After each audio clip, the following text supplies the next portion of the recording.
Olá, tudo bem? O Sr. Dumbell era um dos principais médiums de Kardec. Era o médium que manifestava o espírito Erasto, um dos espíritos mais presentes na codificação e um dos espíritos mais respeitados e mais elogiados por Kardec. Este é o último vídeo desta série. Eu pretendia fazer uma série bem mais longa, mais completa, apresentando todos os principais médiuns e espíritos da codificação de Kardec, mas depois que eu descobri o que aconteceu com o Sr. Dumbell, essa tarefa se tornou impossível, impraticável para mim. Eu fiquei tão estupefato. Confesso que fui até abalado no dia em que fiz essa descoberta, que continuar falando de espiritismo para mim seria um castigo. Essa descoberta acabou apressando o fim dessa tarefa que eu mesmo me impus, né? E consequentemente acabou apressando o fim deste canal. Eu devo essa descoberta aos esforços e à honestidade admirável do pesquisador espírita Carlos Sete Bastos e o seu trabalho no CSI do Espiritismo, é assim que ele chama. Eugene Ali Dumbell, referido na revista espírita como Sr. Dumbell, além de ser o médium que supostamente manifestava o espírito Erasto, ele era vice-presidente da Sociedade Espírita de Kardec e era secretário particular de Kardec. Isso mostra, sem sombra de dúvidas, a proximidade dos dois. Além disso, ele era cunhado do espírito Georges, que teve algumas publicações na revista espírita. Esse espírito Georges, que era cunhado do Sr. Dumbell, em vida ele foi pintor e professor de desenho da Sra. Costel, que foi a médium mais presente na revista espírita, com mais de 70 mensagens publicadas. Essa proximidade entre todos eles, encarnados e desencarnados, prova mais uma vez o que eu venho repetindo insistentemente. A doutrina foi uma construção que se baseou nas ideias e crenças de um grupo de pessoas próximas, alguns deles vizinhos e amigos, que se visitavam, que se reuniam com frequência, que conheciam detalhes da vida uns dos outros e que comungavam dos mesmos ideais e das mesmas crenças. Não há nada que indique que realmente tenha havido comunicações de espíritos. Era uma ação entre amigos. Eu não duvido do fato de que alguns deles realmente acreditassem estar manifestando o pensamento de espíritos. Não duvido.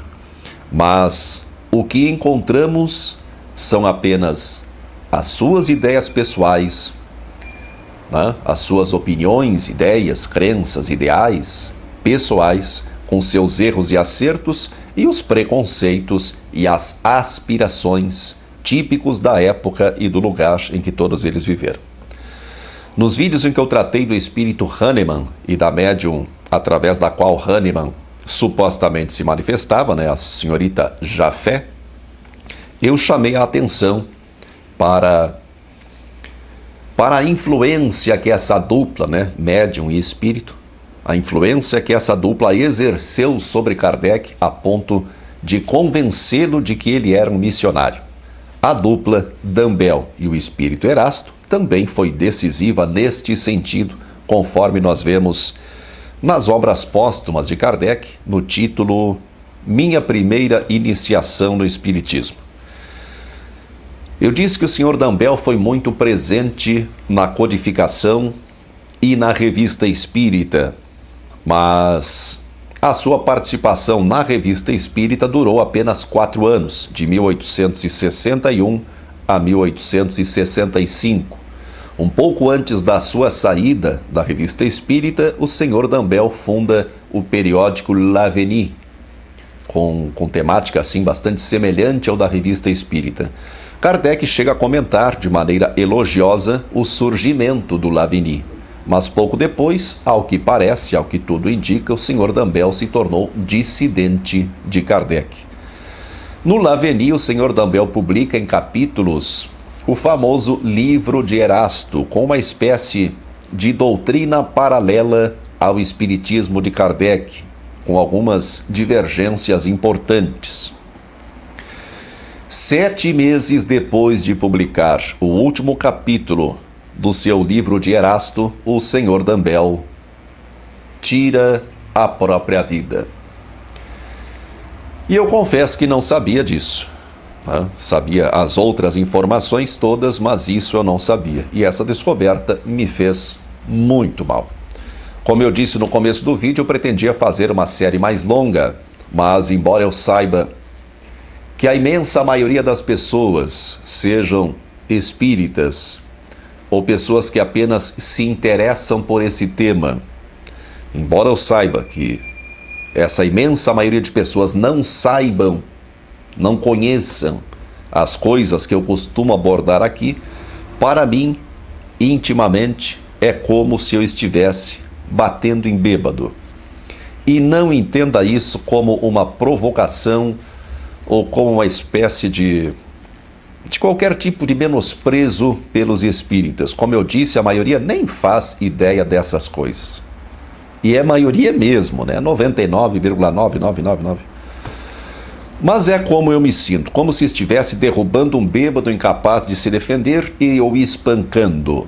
Isso não faz mais nenhum sentido para mim. Entendo que muitas pessoas levem o espiritismo a sério, como eu levei a sério por 2 décadas da minha vida. Entendo que o espiritismo, no contexto de sociedade em que nós vivemos, ainda faz mais bem do que mal. Mas para mim, ele não merece mais nem uma vírgula de credibilidade. Eu já falei em outros vídeos que quando me propus a criar esse canal, o primeiro nome que me veio à mente foi Espiritismo Sem Espíritos. O nome seria incoerente, mas a ideia é essa. Eu vejo muitas coisas positivas na doutrina. Eu leio muitos comentários aqui no canal se referindo aos espíritas, de modo geral, é claro, mas se referindo a eles de maneira negativa, principalmente em relação à hipocrisia. Eu conheci centenas de espíritas. Centenas, de conhecer, de conviver, de conversar, assim, centenas de espíritas. Convivi intimamente, estudando e trabalhando com mais de uma centena. E posso garantir que se essas pessoas com quem eu convivi, se essas pessoas fossem a maioria na sociedade, o mundo seria um lugar muito melhor de se viver. É claro que existe hipocrisia. Na ânsia de nos tornarmos pessoas melhores, às vezes, sem querer, acabamos demonstrando certas qualidades que ainda não conquistamos plenamente. Hipocrisia é uma palavra grega, muito utilizada por Jesus para se referir aos fariseus. Hipocrisia quer dizer, o hipócrita, né? Hipócrita quer dizer ator, nada mais que isso. Um hipócrita age como um ator. Um ator decora as suas falas, assim como um espírita esforçado, né? Decora as suas falas, tem tudo na ponta da língua. E um ator representa um papel, assim como não só no caso dos espíritas, mas de qualquer pessoa que gostaria de ser efetivamente de outra maneira, às vezes acaba se comportando, né? Como um ator. Mas o fato é que eu vi muito, mas muito mais bem do que mal no meio espírita em que eu atuei diretamente, o resto eu não sei. Se tirarmos a fundamentação da doutrina, que envolve principalmente o intercâmbio com os espíritos e a teoria reencarnacionista de Kardec, o que sobra é aproveitável. Em alguns casos, não só aproveitável, como muito benéfico e mesmo decisivo para uma melhora significativa da vida de muitas pessoas. O jornal Le Figaro noticiou a morte do Sr. Dumbell. Disse assim: um homem de letras, o Sr. Ali Dumbell, que dirigiu um estranho jornal, o L'Avenir, Moniteur de Espiritisme, tirou a própria vida neste sábado, no apartamento que ocupou na rua Breda 22. Ele tinha 35 anos de idade e morreu de tristeza, desespero e miséria. Sua mobília seria vendida, talvez o pão estivesse faltando em casa. Não sabendo para onde ir, ele se enforcou com a gravata no sábado às 8 horas da manhã. Seu funeral aconteceu esta manhã em Notre-Dame de Lorette. E Allan Kardec comentou, né, sobre a morte do seu amigo e seu antigo secretário particular, né? Kardec comentou sobre isso na Revista Espírita. Kardec escreveu assim: uma morte que nos surpreendeu, tanto quanto nos afligiu, foi a do Sr. Dambel, antigo diretor do jornal L'Avenir, ocorrida a 17 de novembro de 1866. Não mencionou que ele foi participante ativo da doutrina e na Revista Espírita, né? Continua Kardec. Suas exéquias se realizaram na igreja de Notre-Dame de Lorette, sua paróquia.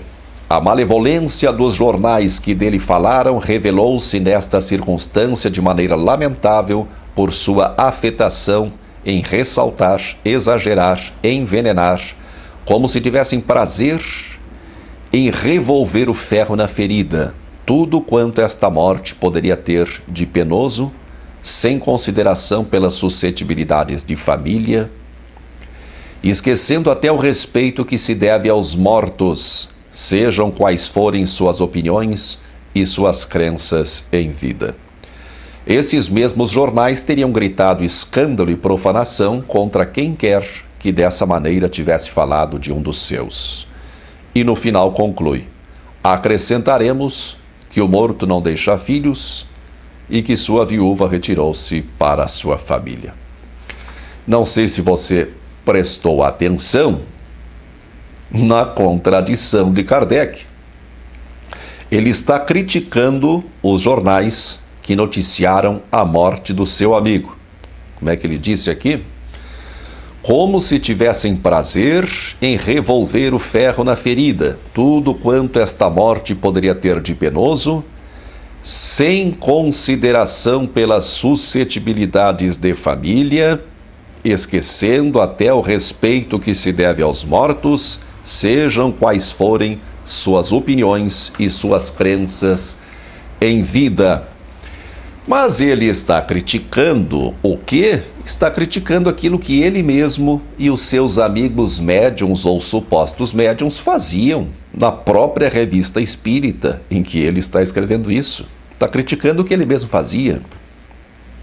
Quantas vezes eu já chamei a atenção deste canal para o fato de que tanto o Chico quanto Kardec gostavam de comentar sobre os crimes e tragédias do momento.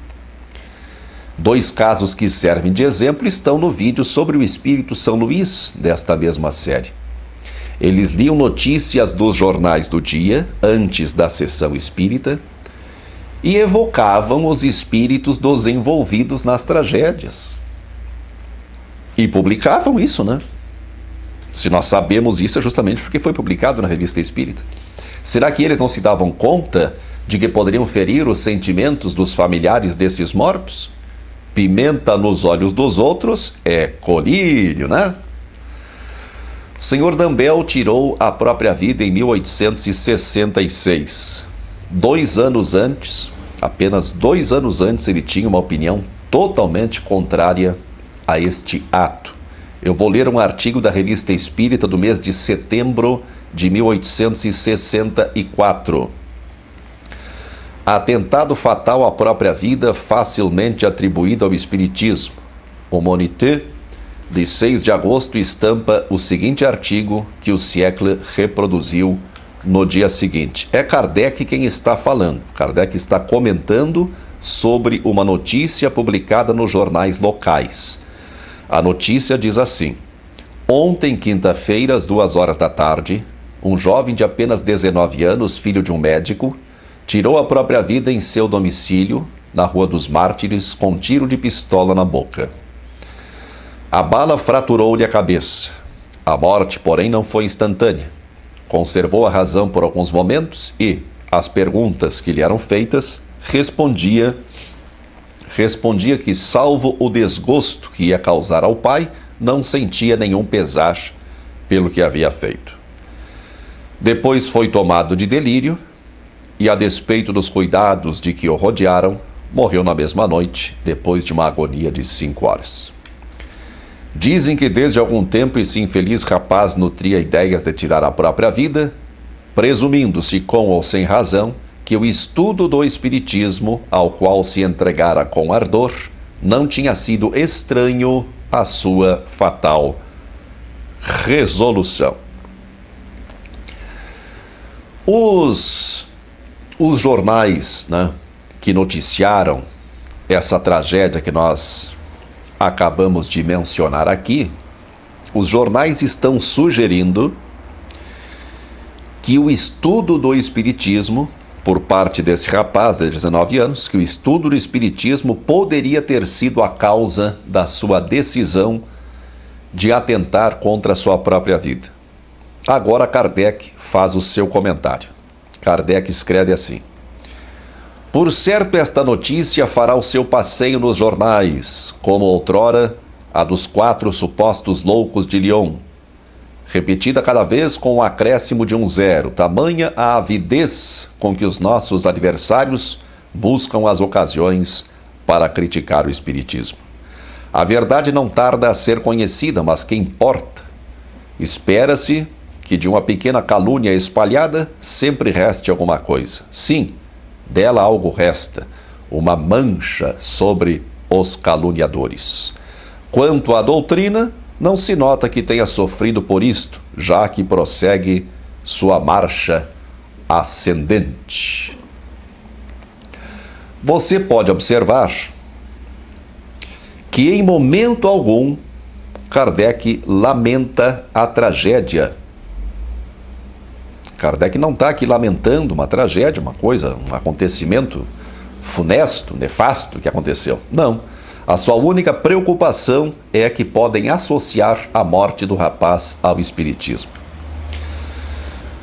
Continua Kardec. Nossos cumprimentos ao diretor do Laveni, Sr. Dambel, por seu empenho em informar-se da verdadeira causa do acontecimento. Eis o que diz ele a respeito no número de 11 de agosto de 1864. Agora é o comentário do Sr. Dambel no seu periódico. Kardec está reproduzindo o comentário que o Sr. Dambel fez no seu periódico, no seu jornal, o Laveni.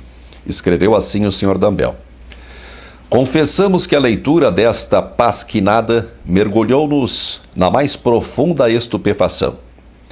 É impossível não protestar contra a leviandade com que o órgão oficial acolheu semelhante acusação.